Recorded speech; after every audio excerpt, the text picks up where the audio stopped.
Yes, ready. 90 watts per minute newspaper start.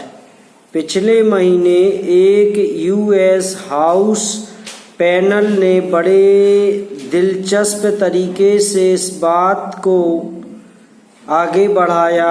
यह panel संसदीय समिति के अमेरिकी संस्करण जैसी है।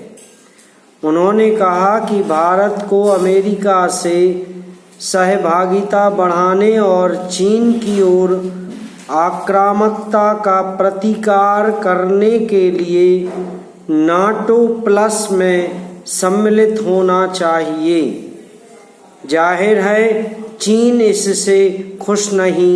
उसके रक्षा मंत्री ने गत सप्ताह सिंगापुर में सांग्रीला वार्ता में कहा कि इस तरह के गठजोड़ इस क्षेत्र में संघर्षों और टकरावों को तूल देकर देशों को अपने पाले में करने के हथकंडे हैं। अगले ही दिन अमेरिका के रक्षा मंत्री लॉयड ऑस्टिन नई दिल्ली पहुंचे। वे अपने भारतीय समकक्ष राजनाथ सिंह से मिले और उनसे सुरक्षा सहयोग के बारे में चर्चा की। Bharat America fighter jet Indian technology साझा करने पर चर्चा कर रहे हैं। भारत अमेरिका से 30 ड्रोन खरीदने की योजना भी बना रहा है। यह $3 अरब का सौदा होगा।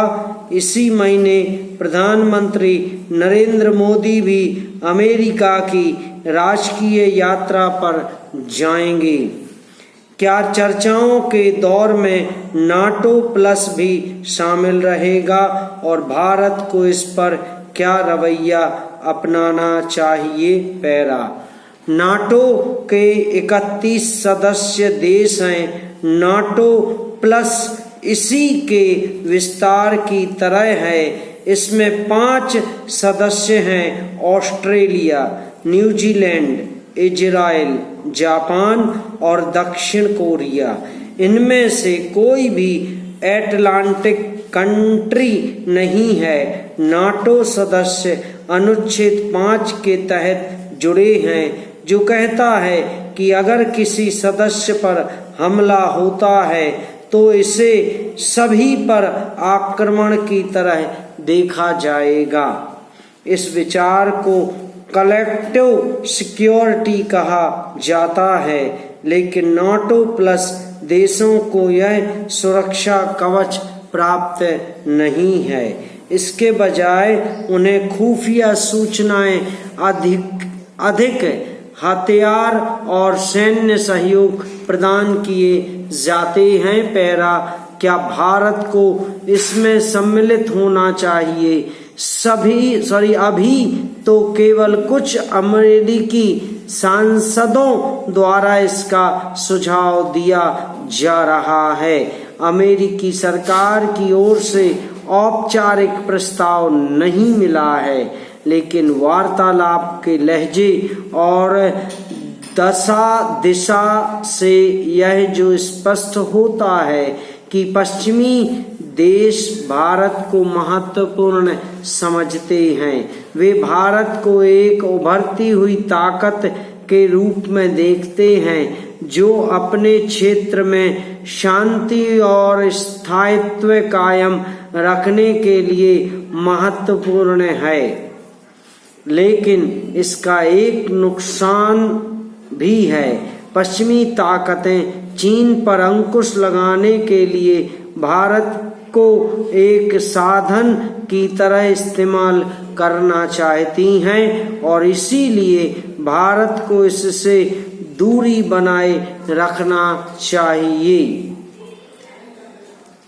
क्योंकि नाटो अपने सहयोगियों का इस्तेमाल करके उन्हें अकेला छोड़ देने के लिए बदनाम है।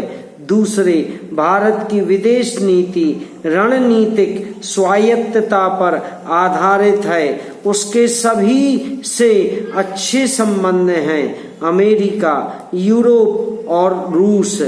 वह क्वाड का सदस्य है और MCO का भी। उसे G7 समिट में निमंत्रित किया जाता है और वह ब्रिक्स में भी शामिल है। नाटो प्लस में शामिल होने से भारत की रणनीतिक स्वायत्तता बाधित होगी। इससे वह पश्चिम के निकट चला जाएगा, जिससे रूस से उसके संबंध कसौटी पर आ जाएंगे। Para, Australia, New Zealand NATO plus सदस्य हैं। उन्होंने अमेरिका के साथ दोनों विश्व युद्ध लड़े थे। उनके संबंध इतने पुराने हैं। जापान, दक्षिणी कोरिया अमेरिका के परमाणु प्रसार का हिस्सा। इजराइल अमेरिका का निकटतम राजनीतिक सैन्य सहयोगी है। समाप्त।